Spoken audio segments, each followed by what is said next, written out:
was that difficult? And It's an interesting question actually, because obviously there was the three groups I knew was the JBC joint, Highest, and Mayana. Those were the groups that were primarily responsible for us. And when I reached out to them, it was surprising how willing they were to talk about it. So, for instance, when I contacted Highest just from their webpage, just general contact, and I explained that I'm making a film, I'd like to interview somebody, and the response was, why don't you talk to our president?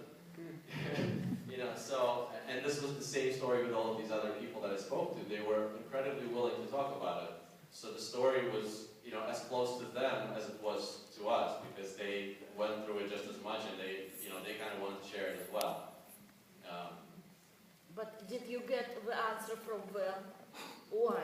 We can answer why it has happened. Why the denials happened? Right. There were two. Okay, so the why is a double question. So one is why did the denials happen in the first place? And two is why were there one family denied and another one not denied? Yeah. So the answer to the first question is primarily, as I found out through research, is primarily it was money. There was a huge amount of people coming through, and they just couldn't afford to bring them all in. There wasn't enough visas, there wasn't enough money. That's as far as I can tell what happened. There was, you know, a lot of people blame Israel for it. They say, well, people left on Israeli visas, and so Israel was putting pressure on the American government. I don't know how true that is. It certainly was the case that Israel wasn't happy, but they did not exert like direct political pressure to cause these denials to happen.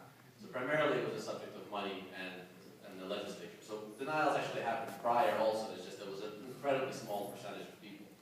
So in 81 and 82, there was only a couple of hundred of people that left, and even a couple of those got denied. So it was rare.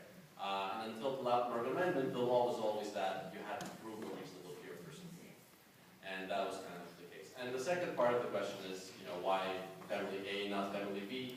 And that was, as Mark